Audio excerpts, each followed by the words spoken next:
Hello friends, അപ്പൊ നമുക്ക് ഇത് വെച്ചൊരു അടിപൊളി അപ്പം ഉണ്ടാക്കിയാലോ? എങ്ങനെ ഇരിക്കും നോക്കാം, ഞാൻ കാണിച്ചു തരാം. നല്ല അടിപൊളിയാണ്. നമുക്ക് ഇഡ്ഡലിയിൽ നിന്ന് കിട്ടുന്നതാണ് ഈ പാക്കറ്റ്.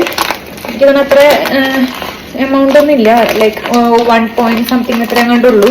അപ്പൊ നമുക്ക് ഇത് വെച്ചിട്ടൊന്ന് ട്രൈ ചെയ്ത് നോക്കാം കേട്ടോ. അപ്പൊ ഞാൻ അരി നല്ലപോലെ കഴുകിയെടുത്തിട്ടുണ്ട്.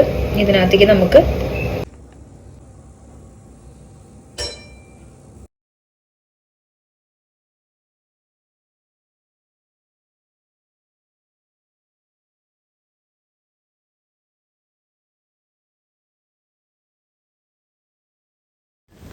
അപ്പോൾ തേങ്ങയൊക്കെ ആഡ് ചെയ്തതിന് ശേഷം അത്യാവശ്യം പാകത്തിന് വെള്ളം ചേർത്ത് കൊടുക്കുക.